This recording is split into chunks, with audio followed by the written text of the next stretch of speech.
Welcome back, everyone.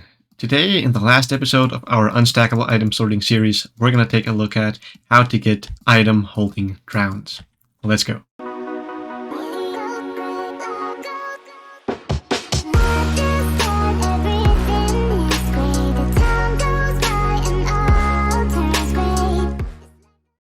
In the last episode, we went over all the mechanics needed to sort every single tool and every single weapon in the game. Now, we also went over that monstrosity back there. This here is the machine that actually does the sorting. The only thing we didn't go over is these guys, drowns holding cobblestone. Now, why do we need them? Well, they are actually the ones that actually do the sorting. So, the first step is looking at exactly what we need. So, what we want is exactly this type of drown. Drown with no armor, not holding anything, that can pick up items. So exactly this kind of drown. Not just any kind of drown. We can just spawn in like this. Let's try to give him an item, and yeah, he's not going to pick it up. We do not want these drowns. They are worthless to us. We also don't want babies, we don't want drowns. Having any other items in their hands, we don't want drowns. Having any armor, we don't want all of those. So, now that we know exactly what we want, we can go over to the next part, and that's how we're going to get drowns. Now, there's two main ways of getting them. The first is a river drown farm. The second is from a zombie spawner, then converting the zombies to drowns. Now, I would recommend going with the first option. We're going to see later down the line why this option here is not that good. So, now that we have our incoming stream of drowns, we can start to sort out the ones we actually need. These ones here.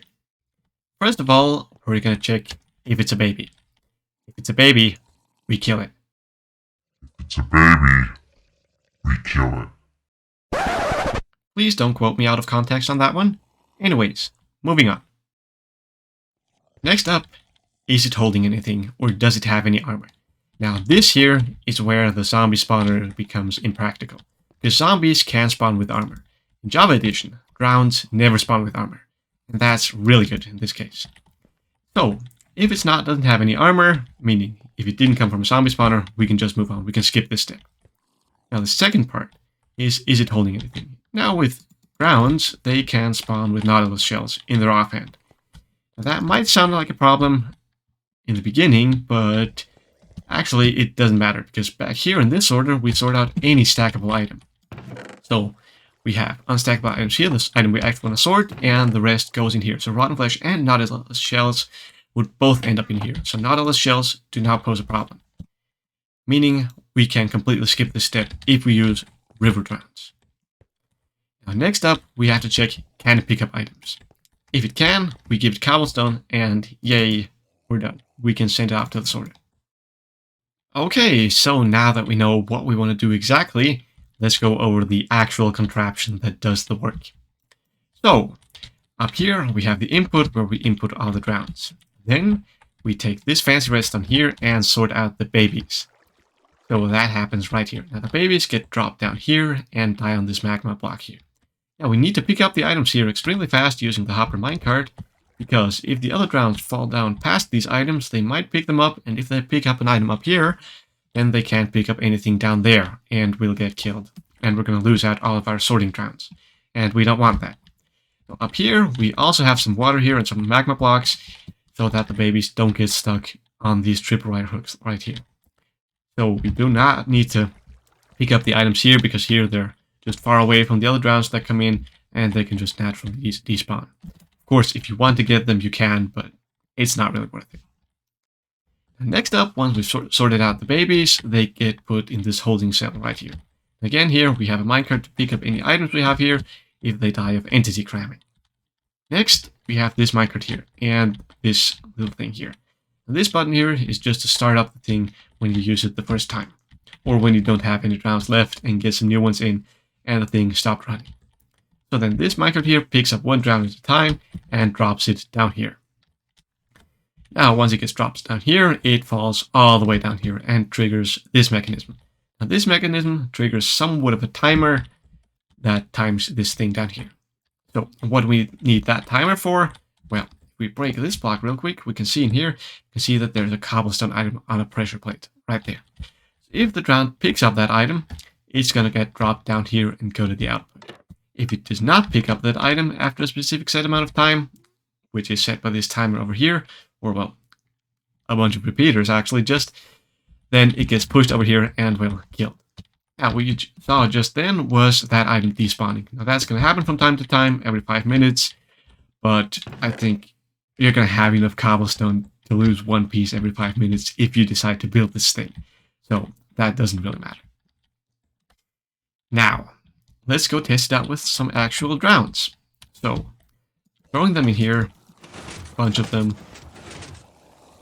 We can see this thing actually. So they get thrown down here, the babies get sorted out, they fall down here into the holding chamber.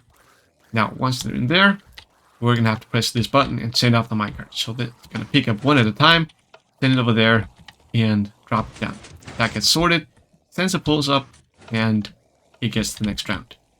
Let's wait, and gets sorted, and the next round goes around there. Now, oh, and there we saw it, that round picked up an item and got sorted through. So let's wait for the next one. Once here, he's not going to pick anything up, gets pushed over and gets killed. Wait for the next one, drops down, and he's not picking anything up, he gets killed.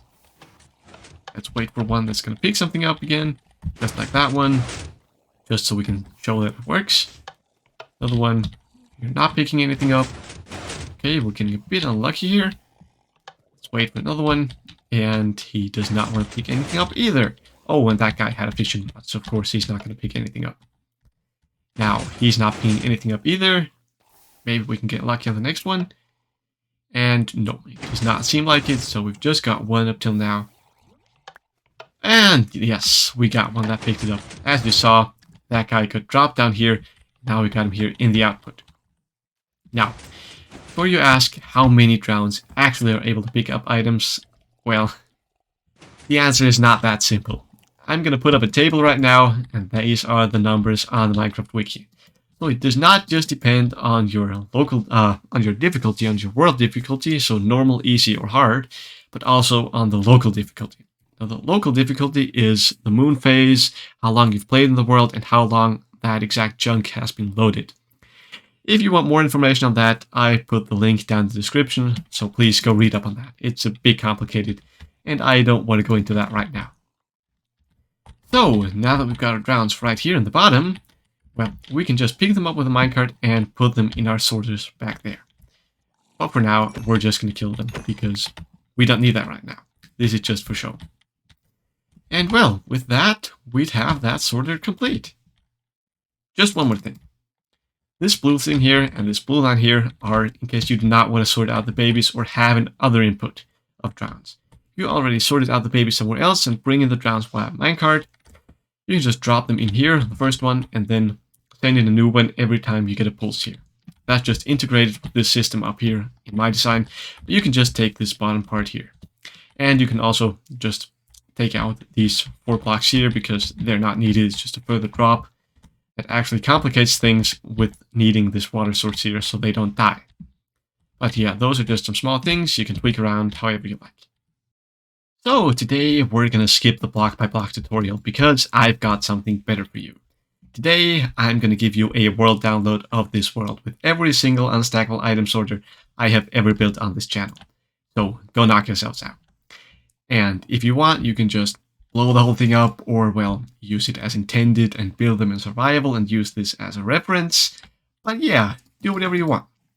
Anyways, as always, thanks a lot for watching. If you enjoyed it, please go subscribe, like the video. It really helps me out a lot because I'm just starting out here on YouTube. So it really would help me out a lot. So, thanks a lot for watching. Hope you enjoyed it, and I'll see you guys next time. Bye!